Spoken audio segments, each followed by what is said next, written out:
Assalamualaikum warahmatullahi wabarakatuh. Alhamdulillahirrabbilalamin. Wassalatu wassalamu ala ashrafil anbiya'i wal mursalin wa ala alihi wa sahbihi ajma'in. Allahumma alimna ma yanfa'una wa anfa'na bima 'allamtana. Rabbana zidna ilma, rabbi shrah li sadri wa yassir li amri wa hlul 'uqdatam min lisani yafqahu qawli. Yang dimuliakan tuan-tuan puan-puan muslimin muslimat sidang pendengar rumah ngaji siaran yang dirahmati Allah sekalian. Alhamdulillah kita bertemu lagi pada tengah hari ini dan insya-Allah kita teruskan lagi tadabbur kita dalam surah As-Sajdah pada ayat yang ke-9. A'udzubillahi minasyaitonirrajim. Tsumma sawwahu wa nafakha fihi min ruhihi wa ja'ala lakumus sam'a wal absara wal af'idah qalilan ma tashkurun. Allah SWT berfirman, kemudian Allah menyempurnakan kejadiannya, iaitu kejadian manusia, serta meniupkan padanya roh ciptaan Allah Subhanahu Wa Taala, dan Allah mengurniakan kepada kamu, iaitu kepada kita, pendengaran, penglihatan serta hati, yang juga ditafsirkan hati termasuk dengan akal fikiran, dan supaya kamu, iaitu manusia, kita semua, supaya kita bersyukur. Tapi amatlah sedikit daripada kita yang bersyukur. Tuan-tuan perempuan yang dirahmati Allah sekalian, dalam ayat ini Allah SWT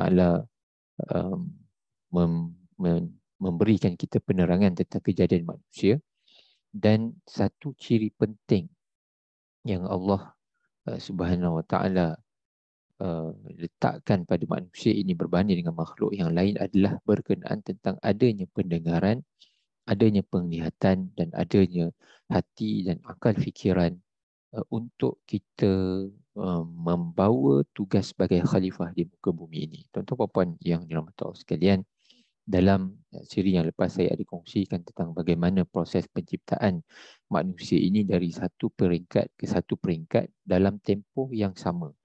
9 bulan ibu mengandungkan seorang anak, dan itulah tempohnya dan tidaklah dia berubah, melainkan berubah dengan kadar yang sedikit bergantung kepada ibu-ibu, keadaan ibu, kondisi ibu dan kesihatan dan sebagainya.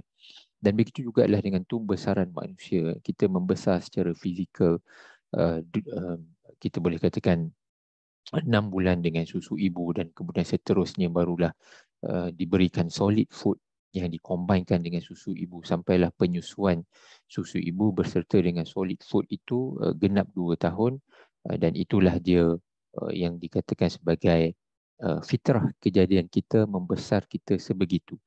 Dan begitulah juga dengan mental kita, otak kita yang develop dari masa ke semasa, dan juga fizikal kita yang develop dari masa ke semasa. Skill motor kita, skill untuk memegang, skill untuk mengambil, membaling, membuka pintu dan sebagainya. Motor skill itu di-develop dari masa ke semasa mengikut fitrah kita sebagai manusia. Dan apabila kita melihat kepada desakan ataupun pushing daripada faktor-faktor ekonomi, pendidikan dan sebagainya, maka kita sentiasa cenderung untuk mempercepatkan pertumbuhan fizikal dan mental anak-anak kita, untuk kita mengejar perjalanan ekonomi ataupun pendidikan yang makin lama semakin laju. Dan saya sarankan bahawa kita mestilah mengimbangi desakan-desakan ini yang mendesak kita untuk belajar sesuatu dengan lebih cepat, tapi perlulah disesuaikan dengan fitrah kejadian kita, yang mana kejadian kita tetap sahaja tidak berubah daripada tempoh masa kejadian kita, tempoh masa mengandung, tempoh tumbesaran otak, fizikal, skill motor dan sebagainya. Tuan-tuan apa yang dirahmati sekalian, Allah SWT juga meletakkan ayat ini dalam pada membicarakan tentang kejadian manusia.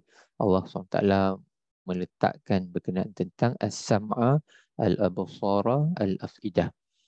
Ketiga deria ini perlulah kita pentingkan, kita perlu suburkan, kita perlu gerakkan, aktifkan pendengaran kita, penglihatan kita, hati dan akal kita, untuk kita sentiasa berfikir, untuk kita sentiasa buat research, untuk kita sentiasa menilai, untuk kita sentiasa consider faktor-faktor yang lain.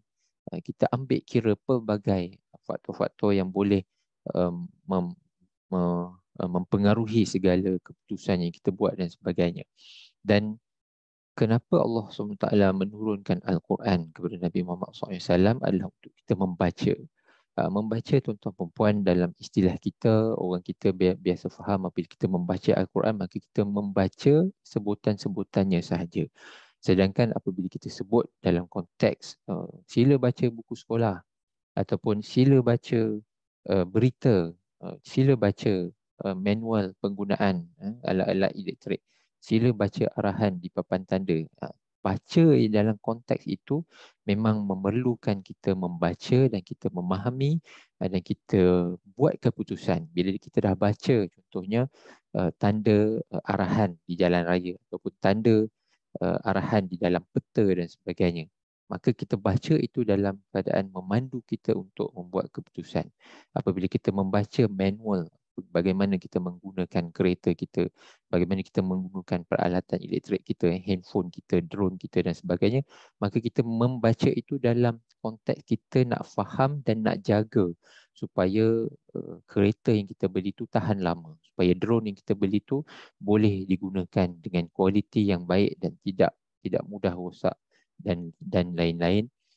Begitu juga kita dah boleh membaca Al-Quran, kita perlu baca menggunakan pendengaran kita, menggunakan penglihatan kita dan menggunakan akal fikiran dan hati kita. Untuk kita nak baca ni untuk membentuk diri kita. Bagaimana kita nak menjadi seorang yang lebih baik. Bagaimana kita nak fahamkan kenapa Allah bagi hukum-hukum yang sebegini. Kenapa Allah bagi larangan-larangan yang ini tak boleh, yang itu tak boleh.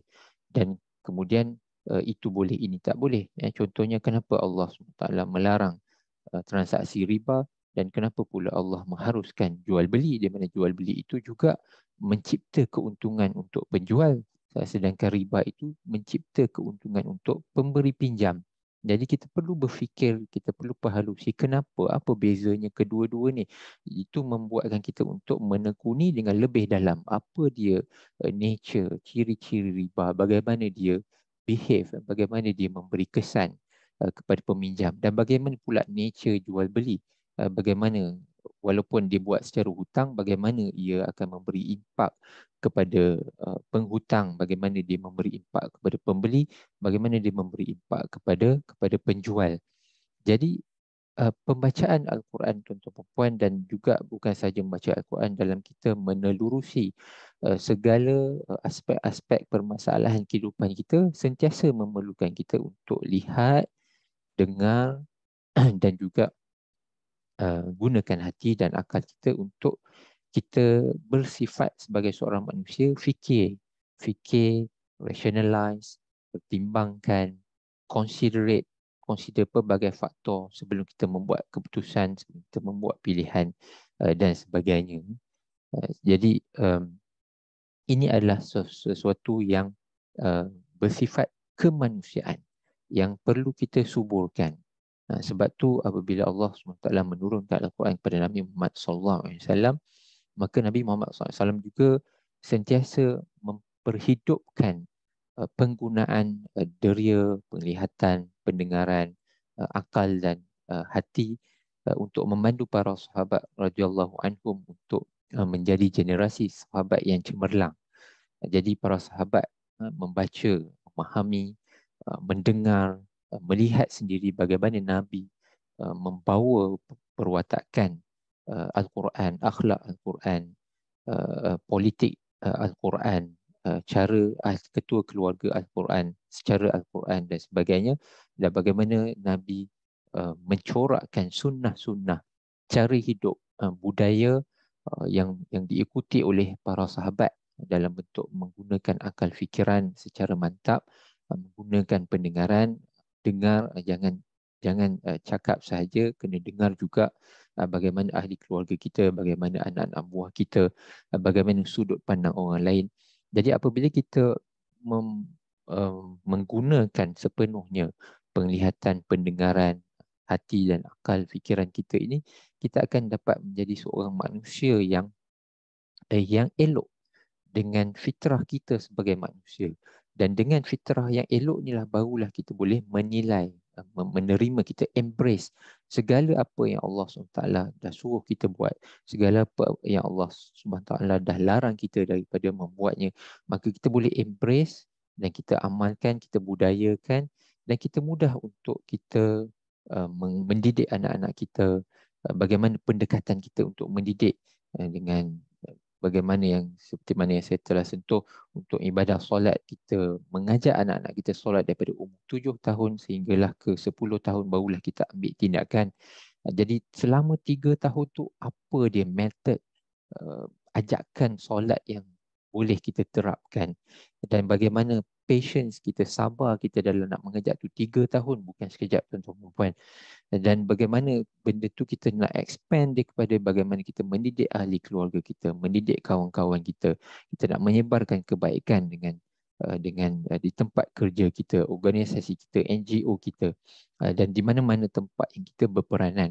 Jadi semua ini menjadikan kita seorang Muslim yang baik dengan adanya kita mengguna pakai penglihatan secara baik, pendengaran secara baik, hati dan akal fikiran pun kita gunakan secara baik, menepati fitrah kita sebagai manusia dalam mana kita menggarap mesej-mesej yang Allah SWT sampaikan melalui Al-Quran dan melalui sunnah Nabi SAW untuk kita membentuk seorang peribadi, peribadi Muslim yang baik, keluarga yang baik, masyarakat yang baik dan seterusnya. Jadi untuk itu saya sudahi dulu tuan-tuan puan-puan. InsyaAllah kita akan sambung dalam sesi akan datang. Subhanakallahumma wa bihamdika asyhadu an la ilaha illa anta astaghfiruka wa atubu ilaih. Wassalamualaikum warahmatullahi wabarakatuh.